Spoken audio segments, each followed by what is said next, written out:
東京マルイグロック22を紹介します。対象年齢18歳以上用のガスブローバックタイプのエアソフトガンです。15,800円です。全長 202mm、 インナーバレルの重心長は 97mm、 重量 705g、 総弾数は25発です。材質はスライドフレームともに樹脂製です。持った感じは程よい重量感があると思います。スライドの片継ぎが比較的少なく感じました。剛性もしっかりしていると思います。銃口部分からインナーバレルが見えます。フロントサイト、リアサイトにホワイトがあり見やすいです。サイトはこのように見えます。スライドにはグロックの刻印が見えます。チェンバーカバーにも刻印があります。チェンバーの上にも40の刻印が見えます。スライド左側にはグロック22の刻印があります。40口径の刻印も見えます。下部には 20mm のレールがあります。これが安全装置になっています。これで発射可能状態。これで安全状態でトリガーが引けなくなります。トリガーにはセーフティーがついています。こちらの部分を引かないとトリガーが引けなくなっています。またコッキングインジケーターも備えています。これがハンマーダウンの状態。ホックするとこの位置までトリガーが前に行きます。グリップ右側にはガスブローバックの刻印が見えます。グリップ左側にはグロックの刻印があります。グリップについてはちょっと太めかと思います。前にはフィンガーチャンネルがあります。後ろはチェッカリングが施されており、こちらに穴がありランヤードを通すことができます。スライドについてはゆっくり戻すとこの位置で止まるみたいです。マガジンチェンジはこちらのマガジンキャッチボタンを押して取り出します。全弾打ち尽くすとホールドオープンするので、こちらのスライドストップを下げることでスライドを元の位置に戻せます。またフォロワーストッパーが付属し、空打ちでブローバックを楽しむこともできます。通常分解の方法を紹介します。こちらのレバーを下に下げます。レバーを下に下げるとスライドを前進して前に抜くことができます。フレーム部分はこのようになっています。内部にはハンマーが内蔵されています。こちらがリコイルスプリングです。スライドストップ用にスライドが強化されています。チェンバーブロックはこのようになっています。こちらのダイヤルでホップアップを調整します。マガジンについては40の刻印が見えます。マガジンキャッチ用のへこみが左右にあります。BB 弾を入れるにはフォロワーを押し下げ、こちらの隙間から流し込んで入れることができます。マガジンの底部にはグロックの刻印が見れます。こちらの部分を前にスライドさせることでガスの注入口が現れます。フラットタイプのマガジンパンパーも付属します。フラットタイプは穴が開いており、そのままガスの注入ができます。マガジンに BB 弾を入れます。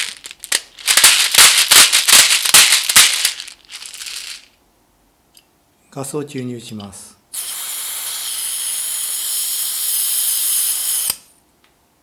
ではグロックを打ちます。マガジンを入れてスライドを引きます。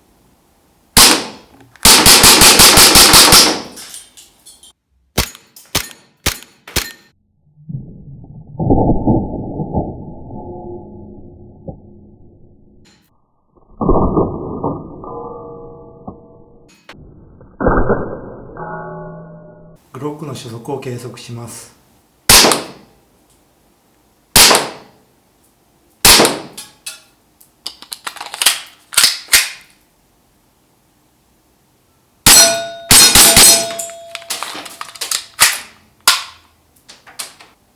グロック22でスティールチャレンジのラウンドアバウトを打ちます。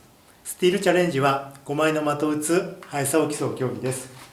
このラウンドアバウトっていうステージの場合にはこの的を最後に打ちます。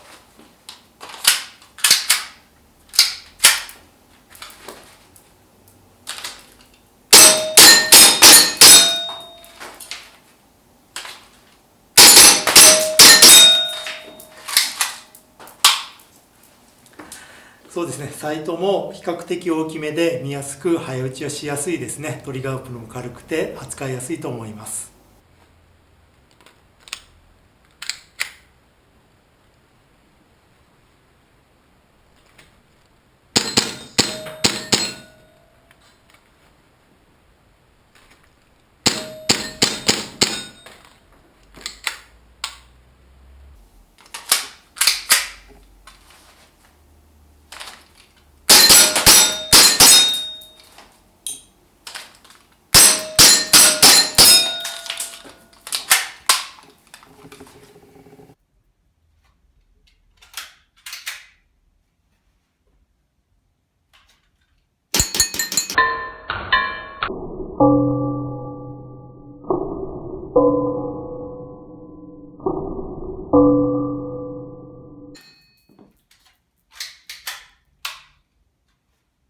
APS のブルズアイターゲットを打ちます。この黒い部分が10点圏で直径 22mm です。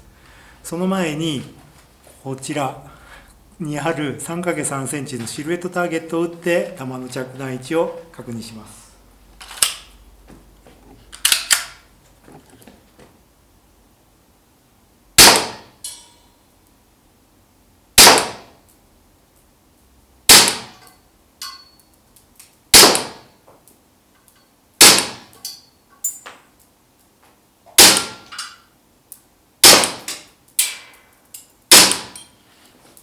ほぼ合っていると思います。では打ちます。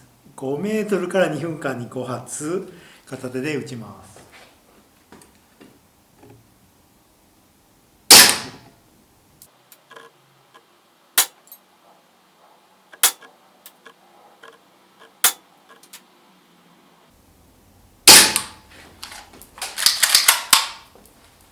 トリガープル比較的軽い方なんですが、ゆっくり打つとねちょっと重いかもしれないですね。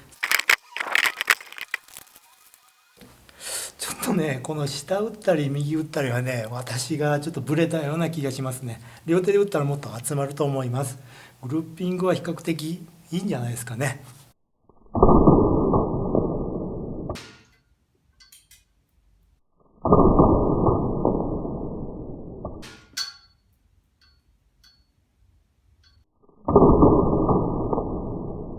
グロック良かったですね。よく当たるし扱いやすいと思います。悪い点はね、今更ねちょっと前のモデルをモデルアップされるよりはできればね新しいジェネレーションのグロックが良かったなと思いますよね。というわけで以前にもグロックのレビューしているので、よかったら下の説明欄の方からご覧ください。またマクサカイのチャンネル登録もお願いいたします。皆様がエアソフトガンを買う時の参考の一つになれば嬉しく思います。最後まで動画をご視聴いただきましてありがとうございました。